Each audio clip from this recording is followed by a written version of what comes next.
right, Sean Zittel here with the Barrientes twins, man. Fresh off some hard training and have fight on May 31st on Pro Box TV. So be on the lookout for that. Those matchups are usually really competitive. But guys, I do want to start high. I know you've been working with Devin Haney a lot in preparation for this big Ryan Garcia fight.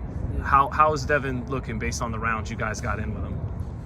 Yeah, Devin's looking sharp, man. He's good. He got a real good jab, and I think that Devin has all the things he needs to win this next fight against Ryan. I think Ryan's a good fighter, but I think Devin, he's real disciplined with his shots, and I think he's gonna pick him apart. Same thing, yeah. I think Devin got all the tools to beat Ryan. You know, there's always a chance that he could get caught, but I don't see it happening. Did you guys, with each of your different styles, just approach the sparring differently, and what could you share from it? Yeah, I mean, it was real good technical work because, he got a good jab, I got a good jab, so we were in there trading jabs, and it was good work, a good experience for us, sparring an undisputed champ. We learned a lot from it. Yeah, same, yeah, we learned a lot. You guys are both long in a way that usually guys can't match his arm length in these weights, and so what was that like, being with Devin? Yeah. Oh yeah, I think we're just like the same height. He might even have longer wingspan than us, so he was definitely had a good jab. I was toe to toe with the jabs. How good? Where would you rate his jab out of all the guys you've been in with? Yeah, probably the best jab I ever been against. Yeah, because his jab, he's real accurate and he real snaps it, so you're not trying to get hit by it. Yeah. Is that going to be a huge factor in this fight? Because it looks like Ryan, he gets away from his jab after 2 or 3 rounds, and Devin seems to mix it up, like to the head, to the body, and. Yeah. How much do you think that'll play a role in this fight? If Devin sticks to his jab, it's going to be hard for Ryan to catch him. Ryan, he jumps in a lot, so if Devin's behind that jab, he's going to be eating it.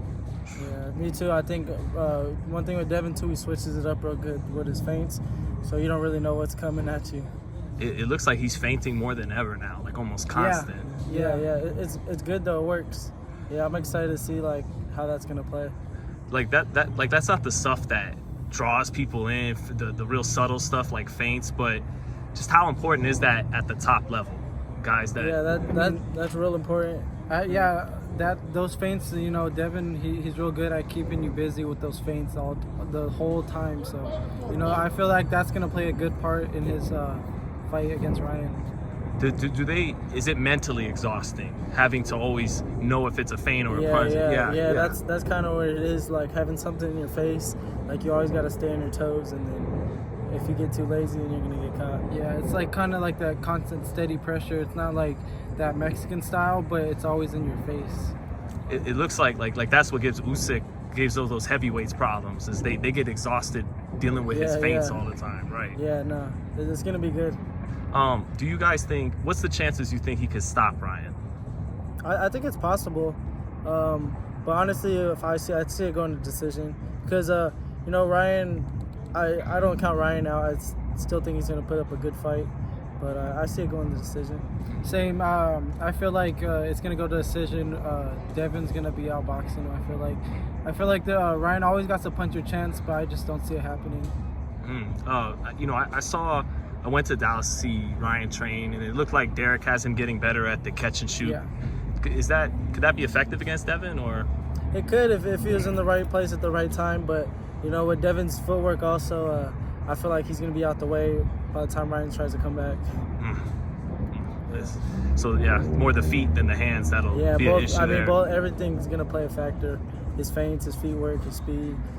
But I also see Derek James. He's working with Ryan on his feet and his defense. So Ryan's looking good too. What's his path to victory? Is it just trying to walk Devin down? I feel like I see him throwing a lot of low hooks. I feel like he's trying to catch and counter when Devin uses his cross block. So I feel like that's what they're trying to go at.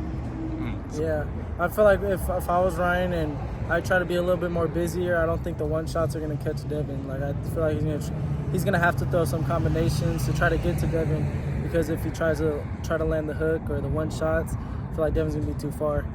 Now, we know he's a great pure boxer, but every great pure boxer isn't a great counter puncher too.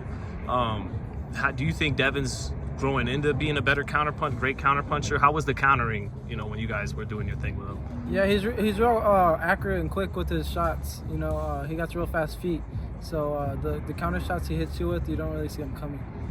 And is that the shot? They say that's the shot that you could get stopped with. The one you don't see. The ones you don't see coming is gonna hurt you the most. Yeah. I think too, like, even people say like, oh, Devin don't got power, but I mean, if he catches you with the right counter in between your shot, I feel like you're gonna feel something. Does he have power? He has respectable power. Yeah. Like I don't take nobody lightly, especially. He had to have some type of power being undisputed. He didn't just get there having no power. So he definitely got a punch. Well, I remember when Floyd, once he got up to the higher weights, people would question the power, but those guys wouldn't run it. You don't get that far being undisputed with no power. Yeah, something got to be behind the jabs and the right hands. Yeah. Well, okay, now here comes